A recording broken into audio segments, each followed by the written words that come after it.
नमस्कार, आप देख रहे हैं पुलिस वाला वेब न्यूज और मैं हूं आपके साथ हर्षिता। कटनी जिले में प्राइवेट जमीन बने बाउंड्री वॉल को तोड़े जाने का एक गंभीर मामला सामने आया है, जहां करोड़ों रुपए के पैतृक जमीन पर दबंगों द्वारा निर्माण कार्य रुकवाने की धमकी देने के बाद बनी हुई बाउंड्री वॉल को तोड़कर गिरा दिया गया। पीड़ित पक्ष ने पूरे मामले की शिकायत प्रशासन से करते हुए कार्रवाई की मांग की है।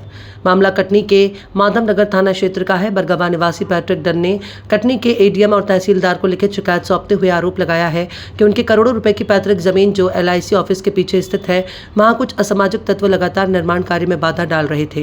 जमीन की सुरक्षा के लिए वहां बाउंड्री वॉल का निर्माण कराया गया था, लेकिन दबंगों ने मौके पर पहुंचकर दीवार को तोड़कर गिरा दिया। बताया जा रहा है कि जमीन खसरा नंबर 209, 210 और 211 में दर्ज है, जो पटवारी हल्का बरगवा तहसील कटनी नगर जिला कटनी में स्थित है। शिकायतकर्ता के अनुसार वो इस जमीन के वैध मालिक और कब्जाधारी हैं और अपनी संपत्ति की सुरक्षा के लिए वहां बाउंड्री वॉल का निर्माण कराया जा रहा था। पीड़ित पक्ष के मैनेजर का आरोप है कि पिछले कुछ दिनों से कुछ अज्ञात असामाजिक तत्व निर्माण स्थल पर पहुंचकर मजदूरों को धमका रहे थे और काम बंद कराने की कोशिश कर रहे थे। और इतना ही नहीं, आरोपियों द्वारा पैसे की मांग भी की जा रही थी और रकम न देने पर निर्माण कार्य रुकवाने और गंभीर परिणाम भुगतने की धमकी दी जा रही थी। शिकायतकर्ता का कहना है कि जब बाउंड्री वॉल का निर्माण पूरा हो गया तो उन्हीं तत्वों ने आकर दीवार को तोड़कर धराशायी कर दिया। घटना के बाद पीड़ित पक्ष ने प्रशासन से पूरे मामले की निष्पक्ष जांच कर दोषियों के खिलाफ सख्त कार्रवाई की मांग की है। वहीं माधवनगर के थाना प्रभारी संजय दुबे ने कहा कि इस पूरे मामले की जांच कराई जा रही है और जांच के बाद उचित कार्रवाई की जाएगी। अब देखना होगा कि इस मामले में जिला प्रशासन क्या कदम उठाता है और आरोपियों पर कब तक कार्रवाई होती है। जमीन है और ये जिस तरीके से तोड़फोड़ की गई, किनके द्वारा की गई है? ये तो है पैतृक ज़मीन, पैट्रिक डन जी की ज़मीन है, जिसको सुरक्षित करने के लिए बाउंड्री करवा रहे थे। उस समय भी काफ़ी लोग आकर के असामाजिक तत्व टाइप के और वो आकर के काम बंद करवाने की कोशिश कर रहे थे। फिर ये था कि हमने तहसीलदार महोदय, SDM महोदय, थाना TI जी को सबको लिखित आवेदन दिया और फिर बाउंड्री बनाना अपना कंप्लीट काम किए।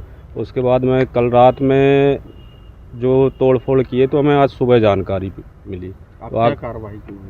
मैं तो यही चाहता हूं कि कड़ी से कड़ी कार्रवाई हो इनके ऊपर। क्या हुआ यहाँ पे? अब यही सर बाउंड्री करवाए थे और उसको तोड़फोड़ करके ये लोग चले गए हैं। कितने का नुकसान हुआ? तकरीबन 2 से 2.5 लाख रुपए का। क्या चाहते हैं प्रशासन से? कड़ी से कड़ी कार्रवाई होना चाहिए। क्या नाम है? सुरजीत सिंह परिहार। दर्ज कराई गई है कि उनकी निजी जमीन में बाउंड्री वॉल खड़ी कर तोड़फोड़ हुई है। पूरा क्या मामला है? तो आपने जो बताया अभी मुझे मामला संज्ञान में लाया है आपने, और संभवतः कोई आवेदन देने भी आया है, तो अभी हम उसका आवेदन स्वीकार कर रहे हैं और उसमें जो भी तथ्य हैं, उसमें जो भी राजस्व रिकॉर्ड है उसका अवलोकन करने के पश्चात हम उसमें जो भी उचित वैधानिक कार्रवाई होगी वो करेंगे। उनका ये भी कहना है कि पूर्व में भी कुछ असामाजिक तत्व परेशान कर रहे थे, बाउंड्री बनाने नहीं दे रहे थे। जब उन्होंने बाउंड्री बना लिया है तो कल रात में उनकी बाउंड्री वॉल तोड़ दी गई है। ठीक है, इसमें हम राजस्व से भी समन्वय स्थापित करके उसकी वस्तुस्थिति का ज्ञान कर लेंगे।